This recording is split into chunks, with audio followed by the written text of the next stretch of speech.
So terminology, again, some of this is review, but it's important to refresh your knowledge. Secured versus unsecured. Secured is where you provide collateral that you pledge to the lender such that if you do not pay your debt, they can acquire the collateral. Classic examples for consumers would be a mortgage on your house. You don't pay your mortgage, they get your house. A car loan, when you buy a car, you don't pay your car loan, they take your car back from repossession. So that is the power of security. It provides incentive for the lender to give you a loan, and it provides you severe risk if you were to not pay the loan. And that's why it is an important distinction. Next is the line of credit. Line of credit is of varying amounts. It's a committed amount in total that you can borrow up to that amount, or if you don't need the money, pay it back. So it's highly flexible, it's very powerful, and it's a major tool for most CFOs to manage the ups and downs of their cash flow, whether that cash flow is from operations or just their working capital cycles. And this also could be secured or unsecured. You could, for example, secure your line of credit on all your receivables or all your receivables and inventory, so that if you don't make payments on a line of credit, they could contact your customers and say, hey, don't pay the company, pay us, the bank. Or they could attach your inventory, acquire it, and then sell it and liquidate it to pay back their loan. A term loan, as the name implies, has a term, a time frame. So there is a maturity date to this. Typically for corporate finance and for startups, this is for equipment loans of a certain duration. So it might be a 3-year equipment loan to buy computers. That would be an example of a term loan. Again, it could be unsecured or secured. Secured would be like that loan to buy equipment. If you don't pay, they get your equipment. Or it could be unsecured, which is harder to get, as you would imagine. Collateralized debt is just another term related to the idea of security. So collateral is something pledged that has value, that is easily or at least possibly acquired by the holder of the debt, and that is the collateral. Guarantee is dangerous stuff. Well, we talked about that in the first video. A guarantee is another legal entity that guarantees the loan of the borrower. So the borrower borrows money and as additional security to the lender has another party, could be an individual, a company, a partnership, or whoever, and says that if the borrower does not make good on the payments, the bank may look to, or the lender may look to the guarantor to get money. Senior debt refers to the order of repayment in case of a bad scenario like bankruptcy. In a case of bankruptcy, who gets money first, second, and third? This order of payment is dictated by the seniority of the debt. The more senior, the earlier you get your money. The more junior, the later you get money. So obviously, very important consideration for the risk to the lender. Bridge loan, this is what I mentioned in the first video. A bridge loan is intended to get you from here to there, from San Francisco to Oakland. And so there's usually a business circumstance that causes a need for a bridge, and the bridge is usually a shorter duration and maybe a higher interest rate because the risk is higher. Prime rate, this is now more often called a reference rate, but it's still used in a prime rate terminology because of historical remnants.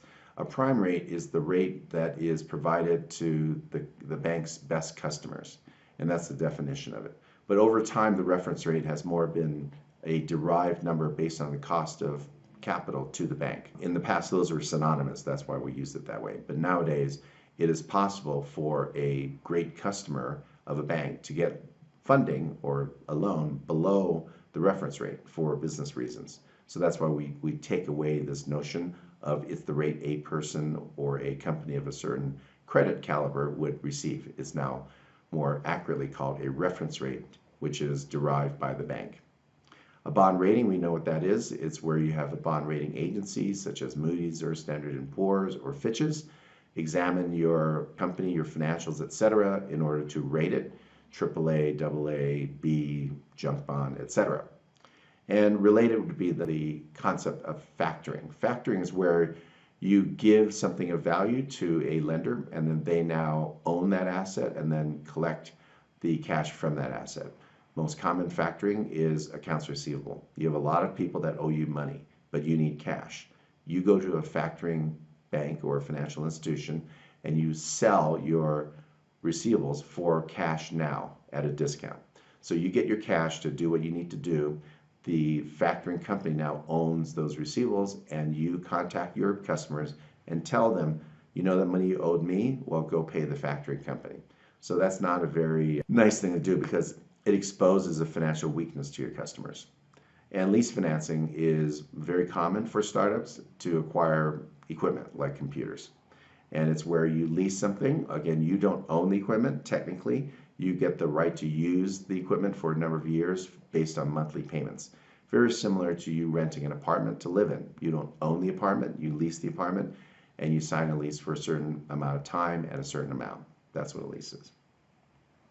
So when we look at equity, equity is available for all stages because it is the vehicle by which we have high risk capital.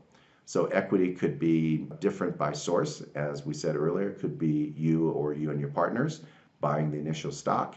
It could be friends and family. Your mom and dad want to help you. That's equity. And in longer term, it becomes venture capital, institutional, more serious money. Terms are very different. Your initial capital would be common stock, and over time, as you get institutional investors, they do not accept common stock typically. They want preferred stock. We'll go into all the details of why they do it and how the power of the preferred is shifted to the hands of the venture capitalists and angels. Valuation, how do you know the value? Your company is not publicly traded. So valuation is often art and science, and sometimes based on benchmarks, sometimes based on projections, but regardless, it's a very difficult thing and imprecise. Formality could be a handshake and followed by some simple filings with the Secretary of State. For a more sophisticated investor, it will be a full-blown legal document with many stock subscription provisions and protections. Form of entity, it could be individuals investing or partnerships or corporations, and these are open to you based on the nature of your entity. And power and ownership. This is the dreaded dilution for the founder. Founder starts with 100%, and over successive rounds of financing gets less and less and less ownership, and at some point may become a less than majority or even become a very small minority owner in his or her own company. This is the reality of getting outside capital. So the trade-offs are reflected in the rates of return that are expected.